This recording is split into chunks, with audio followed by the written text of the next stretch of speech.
এই সেই বিজ্ঞানীর মোড়, যে মোড়ে বসে বিজ্ঞানীরা প্রতিদিন রিসার্চ করতে থাকে কার ছেলে কি করলো, কে কোথায় গেল। তো চলো আজকে এই বিজ্ঞানীদের নিয়ে কিছু কথা বলা যাক।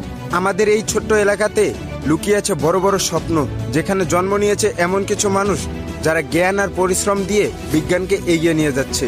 কিন্তু এই বিজ্ঞানীরা বেশি কিছু রিসার্চ করতে পারে না, তারা একটা জিনিসেই রিসার্চ করে, কার ছেলে কি করলো, কার মেয়ে কোথায় গেল, এসব নিয়েই আলোচনা করে। হ্যাঁ, অন্যের সন্তানের জীবন নিয়ে এত চিন্তা, অথচ নিজের ঘরের কোনো খবর নেই। এই বিজ্ঞানীরা শুধু আমাদের এলাকায় না, প্রত্যেক এলাকায় এরকম মোড়ে বিজ্ঞানীরা বসে থাকে, যারা বিভিন্ন বিষয় নিয়ে আলোচনা করতে থাকে। আচ্ছা, এই বিজ্ঞানীদের খেয়ে দিয়ে আর কি কোনো কাজ নেই? এই বিজ্ঞানীরা যদি ভাবতো মানুষ ভুল করবে, কিন্তু সেই ভুল নিয়ে হাসাহাসি না করে যদি একটু গাইড করা যেত, তাহলে সমাজটা আরো সুন্দর হতো। কিন্তু এই বিজ্ঞানীদের মাথায় অন্যের সমালোচনা করা ছাড়া আর কিছুই থাকে না। এখন এই ভিডিওটা দেখে যদি কোনো বিজ্ঞানীর ফাটে, তাহলে আমাকে আন্তরিকভাবে ধন্যবাদ জানাবেন, যেন আমি আপনাদের নিয়ে ভবিষ্যতে আরো ভালো কিছু কথা বলতে পারি।